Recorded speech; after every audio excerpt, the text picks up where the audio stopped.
Welcome back, lovely friends. Deloitte Delights is here with you once again. We are getting prepared to make a lovely quick dish. It's a savory one. We're gonna be baking this. We are using beets as our base. As a matter of fact, this recipe is kind of like, you know, my own version of a beetroot roast. So I grew up in Trinidad and Tobago. Tobago, to be specific, I've shared that with you before. And we make something called a beetroot roast. It's very well known in my country. And I just enjoy the flavors of it. But as I grew older, you know, you kind of come up with your own style and you do your own thing and you kind of, you know, create your own recipes and put your own twist to it. So this is my little twisted. I make them as little muffins, like, they're not going to be actually muffins, but I make them in a little muffin tin. I love the shape of muffin tins. And then I store them. They can be frozen and then you can pop them out anytime you need to add a wonderful, colorful vegetable to your plate. This is going to be simple, it's going to be easy, and you'll be surprised at the flavor that you can get out of beets when you bake them. It's a little bit different to the earthiness that you taste when you boil them or steam them. So come on in, let's try this recipe together, and I hope you're going to have so much fun doing it. Let's go.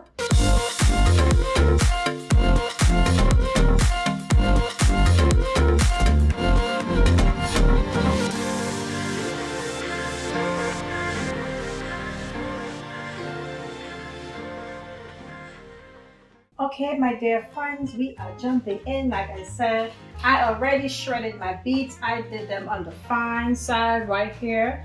All right, so I should have about 2 cups of beets there. I'll definitely leave a recipe for you in the description. So I finally shredded those. And really, this is just all veggies, right, with some dry seasonings. And we're gonna be using today Bob Red Mill's egg replacer. Okay, we're going to be doing 2 whole eggs, and we're going to be using some almond flour, which they usually use breadcrumbs, and I used to do it with breadcrumbs, but I wanted to make this dish also completely gluten-free. So that's why I'm using the almond flour, okay? So here we go. I'm going to start by doing my egg replacer, and you can get this at almost any health food store. And to get 1 whole egg, we are going to do a tablespoon of the actual egg replacer mixed in that they sell to you in the store. And for every tablespoon, we're going to do, make sure I got a nice full tablespoon. All right. Okay. And for every tablespoon, we are going to do 2 tablespoons of water. So we already did the 2 tablespoons of the egg replacer mixture. So here we go with 2 tablespoons of water. All right, guys. And then we're gonna just give this a quick little stir. Sometimes I use other things to stir it up, but today I'm just gonna stick with my little measuring spoon.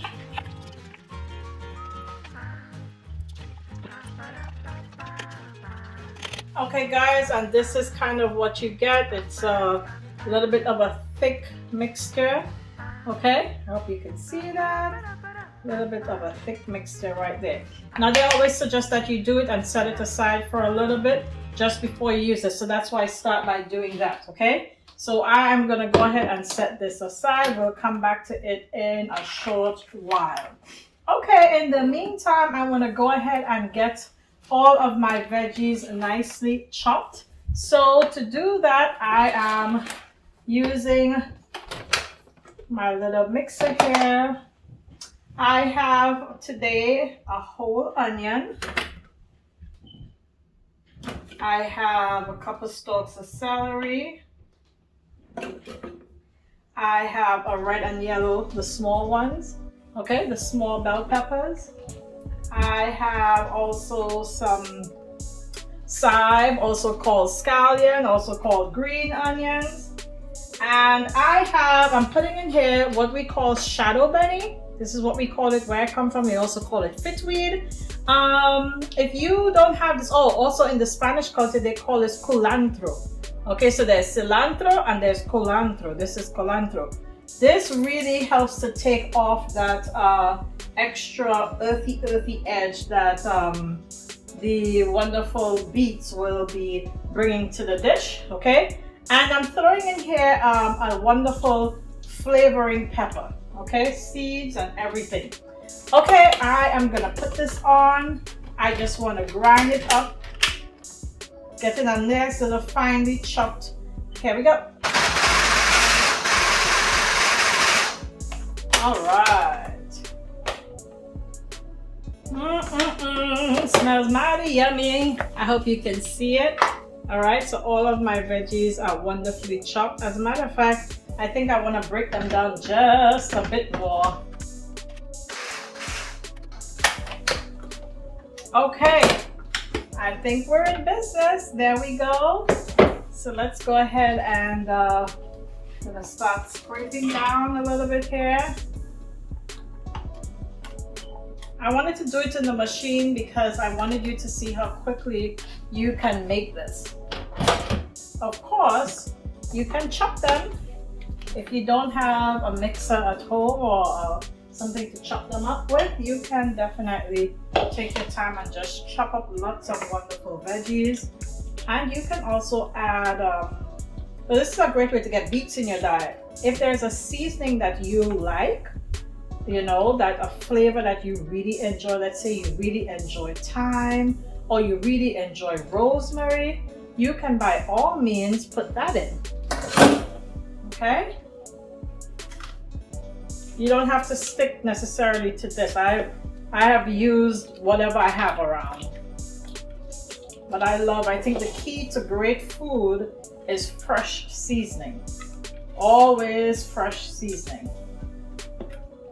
Not that anything is wrong with the bottle stuff, but we are making sure to use as much fresh seasoning as we can.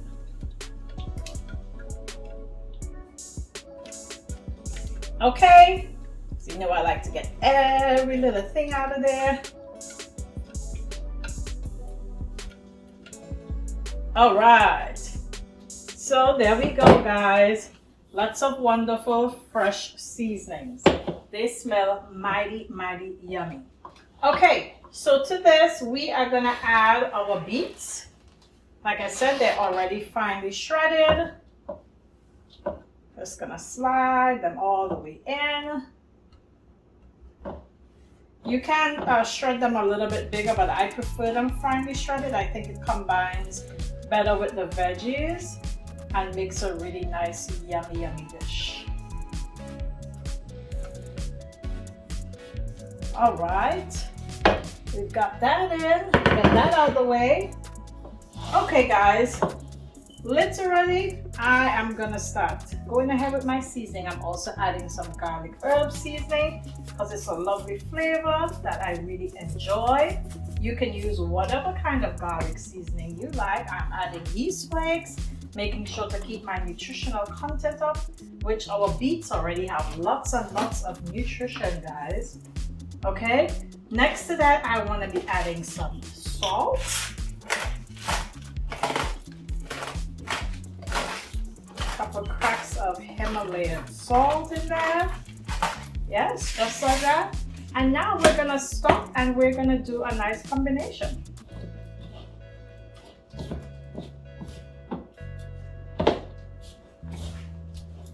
Just bringing it all together, and it smells quite lovely. You know when you're making a good dish because you're raw, when you bring in all the raw ingredients together, you can actually start them smelling to like they're like, I don't know, marinating one another. It really makes for a great, you know, once you get that fragrance going early, it does something for you. Let me tell you, it really, really does. Okay, so this is what your mixture should be looking like right now. All right, you got all of your seasonings in. Okay, now all we have to add to this is our binding ingredients, okay? So we are gonna be definitely adding our, if you notice, our egg got really nice and thick. So we got the equivalent here of 2 eggs, and along with that, I'm also gonna be adding some almond flour.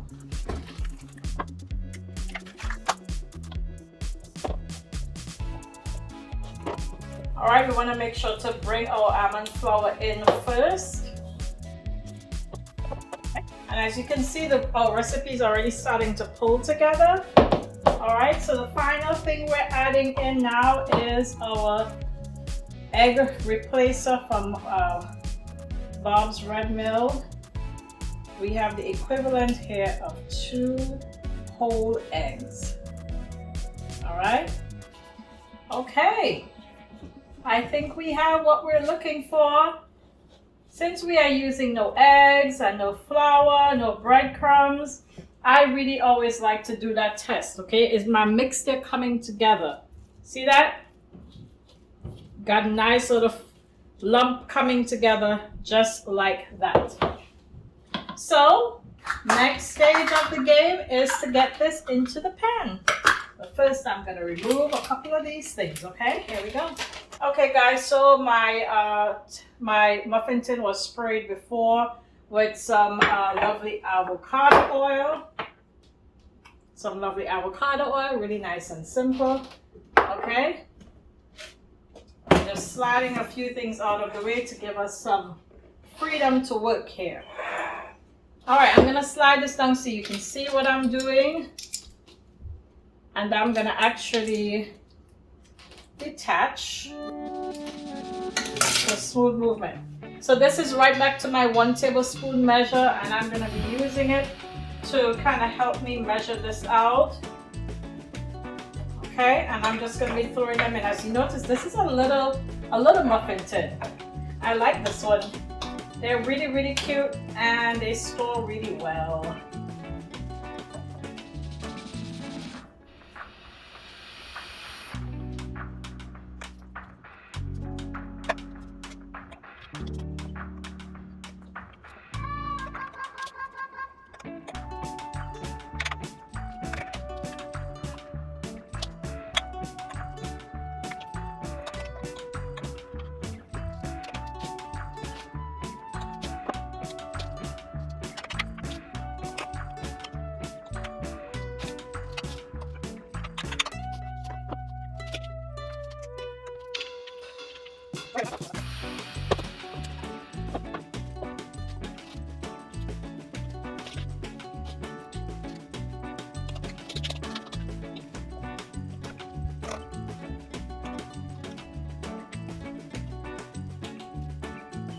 Okay guys, so once I get them all in, I use a nice heaping tablespoon. The next thing I'm going to do is just use the bottom of my measuring spoon and maybe a little bit of finger work as well to kind of just press them into the mold of the pan.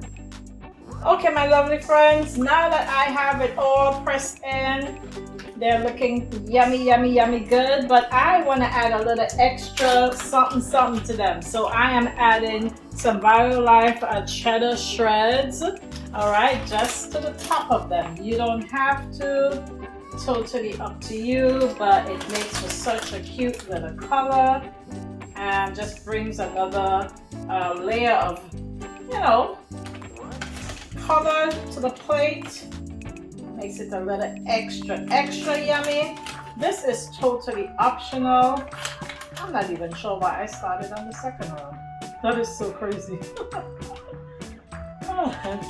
But I'm just adding a couple of them right up on top, just like that.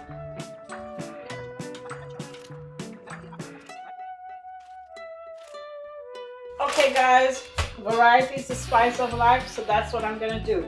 Half and half, okay? So here we go. I am gonna be popping this into the oven right now. My oven is already set to 375, and we're gonna make us a beautiful little beet bite.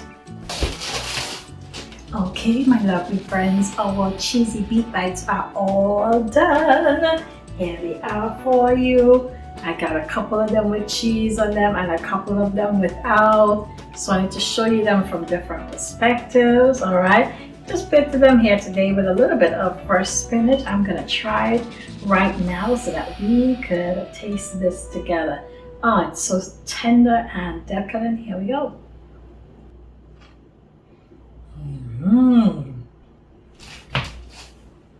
Guys, the flavor is magnificent. You don't even taste, to me, you don't taste that it's beets because all of the onions, you know, the green onions, it really steps in, takes over the power. The almond flour and the eggs bring it together really nice. It's very tender. Like I said, you can stash them away. I'm gonna put them away in my refrigerator in a little Ziploc bag in layers, and I can pull them out at any time and warm them up and add them to my plate. I have them on the side of salads. Sometimes, you know, you're in a rush, you make maybe some grains and a bean, like let's say you're having brown rice and you're having some lentils and you just want to add like a nice pop of color on the side of your plate. This is your friend right here. Also, beets are very, very wonderful for you. They're very, very good for your blood, and they provide a lot of wonderful vitamins and minerals that your system really, really needs. You want to have food that grows in the ground because it really pulls in some good mineral sources that throw wonderful things into your body that your system needs. So try these out. These are cheesy beet bites. Again, I tried to show you them both ways. You don't have to add cheese at all. I used the Violife cheese on it today, but you can do them half and half, or you know, switch it up, see what your family likes. Add some pepper if that works for you, or whatever else, whatever other seasonings, okay, that works really well for you. I hope you have enjoyed this video. Please remember to like, remember to subscribe, and come back and join us again. Cheesy beet bites, it's yummy, you gotta try. We look forward to reaching 1,000 subscribers. We know that you're gonna share this video so that we can welcome in more people. If you haven't subscribed, what are you waiting for? Jump on in there and make it happen. Thank you so much for being with us. Take care and see you next time. Bye now. Be a vessel of peace. Don't forget it.